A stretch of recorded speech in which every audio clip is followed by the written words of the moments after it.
my name is Alesha.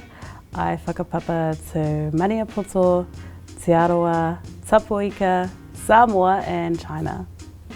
I am Takatāpui.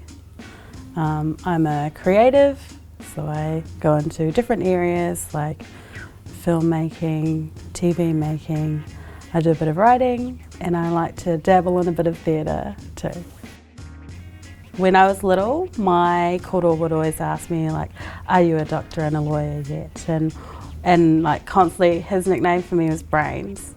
And then my nana, she always encouraged me to be creative, like it's always like encouraging me to like colour in, like do sticker books and things like that. And so my kaupapa now is I like to work on things that either provide justice or healing for my community.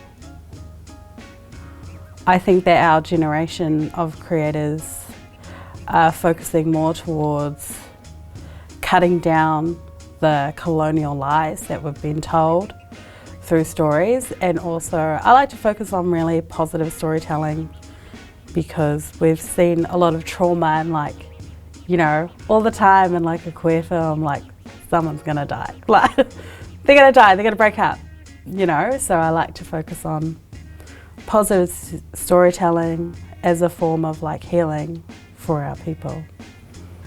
I like to live life by the concept that you are a mokopuna and a tupuna at the same time, and so I think that we have a responsibility to help gas up and build up the next generations while also appreciating that other people came before us and have helped us come to where we are today. In terms of my family being involved in my journey to discovering my takatāpuitanga, I did most of that away from home, but they were always real chill about it. Like I like to spring a big phone call on my mum, and so that's how I came out to her. I was at work and I called her in my 15-minute break and I was like, hey, I've got a girlfriend.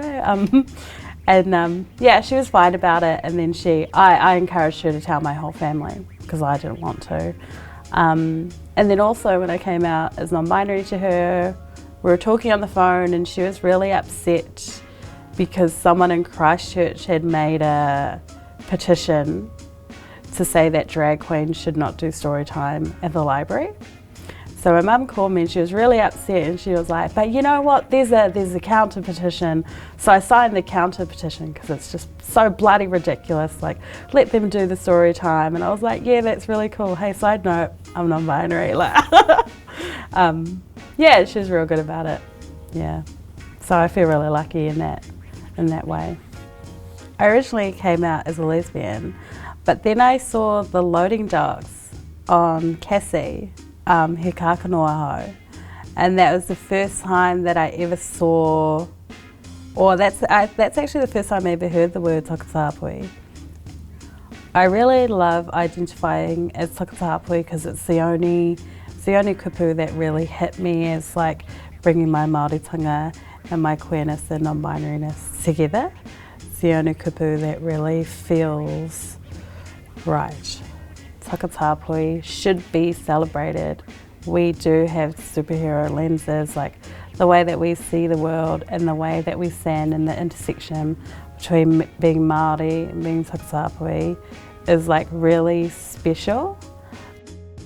There's only one thing that makes you Māori, and that is your whakapapa.